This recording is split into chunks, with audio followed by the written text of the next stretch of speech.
అర్జియన్ see లో water waves square shape లో కనిపించాయి కదా, అవి ఎప్పుడు అలా వస్తాయంటే 2 వేవ్స్ డిఫరెంట్ యాంగిల్ లో ట్రావెల్ చేస్తూ ఒక రైట్ యాంగిల్ లో కొలాడ్ అయినప్పుడు ఇలా వాటర్ వేవ్స్ స్క్వేర్ షేప్ లో కనిపిస్తాయి. స్పెయిన్ లో ఏదైతే యాంగులర్ ఫిష్ కనిపించిందో అది అంతకు ముందు కూడా కనిపించింది, కానీ డెత్ కండిషన్ లో. స్పెయిన్ లో కనిపించిన యాంగులర్ ఫిష్ అది చాలా ఇంజూర్డ్ అయి ఉంది, అందుకే అది వాటర్ సర్ఫేస్ పైకి వచ్చింది. పైకి వచ్చిన కొద్దిసేపటికే అది చనిపోయింది. కొంతమంది రీసెర్చర్స్ దాన్ని చాలా సినిమాటిక్ వేగా చూపించినారు. యాక్చువల్ దాని size 6 inches, not even 50 grams.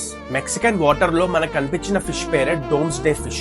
అది కోస్టల్ ఏరియాస్ కి ఎందుకు వచ్చింది అంటే ఎప్పుడైతే ఓషన్ లో సిస్మెటిక్ యాక్టివిటీస్ అవుతాయో అప్పుడు అది ఒడ్డు మీకు వస్తాయి. అది నిజంగా జరిగింది కూడా.